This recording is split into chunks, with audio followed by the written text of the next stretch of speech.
Hello, I'm Wednesday, and after many requests, I've decided to finally show you guys how to celebrate Halloween like an Addams.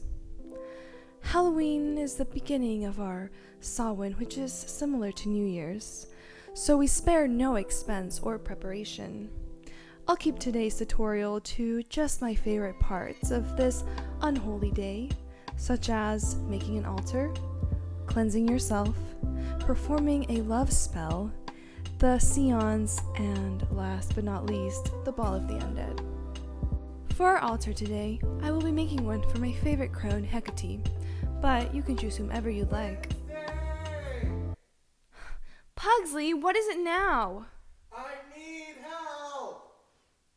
If I help you, then you're gonna have to help me with my altar. I don't care! Please, just help me! I'm stuck! Got myself in a bear trap again! Maybe just stay there for a little while longer.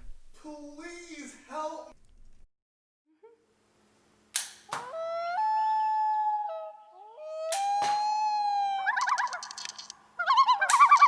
Hello, dear.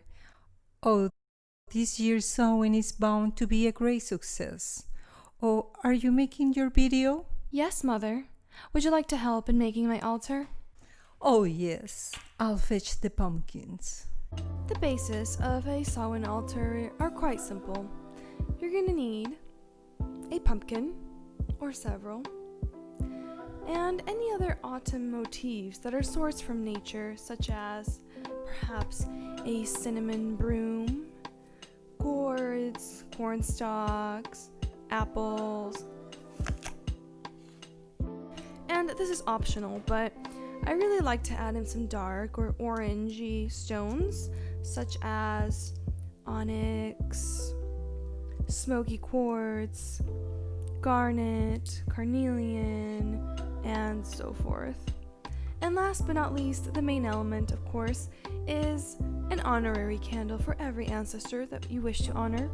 But since we have so many dug up in our front yard, it would literally take hundreds of candles to fill up our altar, so we like to do just one big honorary candle. Alright, let's go put our altar together.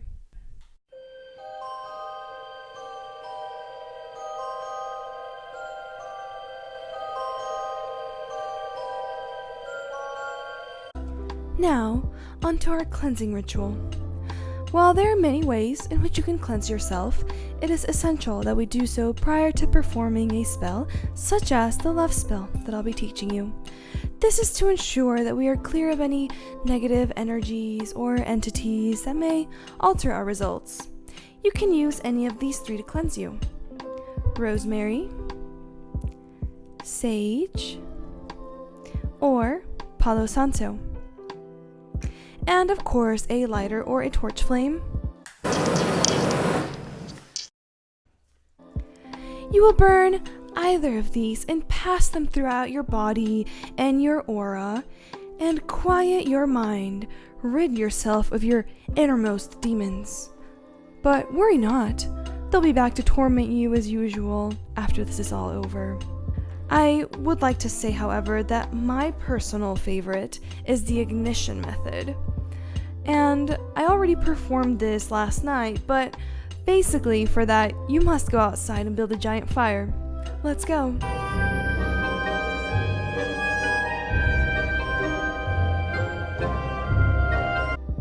And then you're going to want to throw in 4 sage sticks, 4 palo santo sticks, and wait till you get a really nice fire and smoke going. You'll know it's ready when you're crying, you can hardly breathe, and at that moment, I want you to once again quiet your mind. And then you're going to walk through the fire. Pugsley, would you like to demonstrate?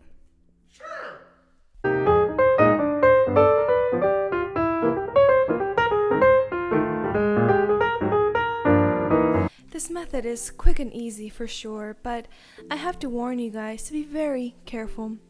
You see, if you don't put out the fire immediately, you're going to end up driving away a lot of negative energies, demons, perhaps a god or two of the underworld, and we definitely don't want that, as we're going to want them to be guests of ours at the Ball of the Undead later.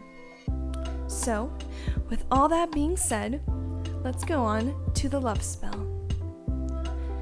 You know, I thought to do a regular love spell for you guys, but seeing that there's already a lot of that on here, I thought that I would teach you guys how to do a love unbinding spell. Is there someone in your life, perhaps a misérable bâtard, who searches to the ends of the world to court you and gain your fancy? Do you get endless gifts and sacrifices done in your honor by this person? Well, I must admit, the latter is actually rather flattering. But anyhow, if you're struggling to cut ties with an admirer or someone who just doesn't get the hint, then I've got just the love spell for you. In this love unbinding spell, which is extremely effective and baby witch friendly, I'm going to teach you how to do just that. You are going to need the following things: a cauldron, water, red liquid, a pen and paper, ash, fresh rose petals, and a personal item from the person, a heart motif, and a needle. I should note that the size of your cauldron will depend on the size of your heart, therefore I'll be using the bathtub as my cauldron, but I have prepared a small version for you guys. First, you will fill up the cauldron with water, then add red liquid. Then you will write the name of your admirer in a small strip of paper, which you will then smear with the ash to symbolize them vanishing from your life. Then add the rose petals. In terms of a personal item from the person, I prefer to use the whole person. And last but not least, you will stick the needle through your heart motif and place that inside your cauldron too. Then you will light a candle and recite the following spell. I call on forces higher than I to awaken the dreams that I hold inside.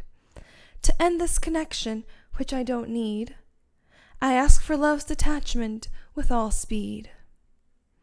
May this work for Johnny in the most correct way, in detaching his eternal love for me today. I call on thee in perfect love and trust, working with me in sending what's just. Harming none and helping all is how it shall be. This I make true, make his attraction flee. You see? Extremely effective. Next, we will get ready for the seance and the Ball of the Undead. Now, children, we shall begin the seance. Hold hands. Boxley, put down the dog and the knife. But Mother, traditional seances are known to use animal blood and/or sacrifices. Boxley, this is the 43rd dog you own. Put her down. Okay. And the knife. Ready? Sing, O spirits, hearken all souls. Every year on this date, we offer a clarion call to all Addamses, to generation, our beacon to the beyond. All close eyes and join hands. Wednesday. Let us ransom you from the power of the grave. Tonight, O death, let us be your plague. You can wear whatever you'd like, but I do have some tips on how to look dazzlingly dreadful. I highly recommend wearing all black clothes, as they will surely attract all the spirits that we've conjured up in the steps above. This year, we are having a harvest moon on October 31st. And what color swallows up the moonlight, such as black? It is one of the few times of the year that I like to put my hair down, as long and free hair attracts jinns, especially at night. You can also wear any of your favorite gemstones, after cleansing them of course, so that they may soak up in the moonlight. You see, our ball is always outdoors in our front yard and graveyard. But if it's just you and a couple of friends, I highly recommend the local graveyard site. Actually, Fester and Gomez are there right now. They like to go on the night of November 1st to pay respects and celebrate all of the lonely folk. Once you're ready to go, you light up the candles on your altar, and so begins the celebration of Samhain. I hope you've enjoyed today's video. Rest in peace.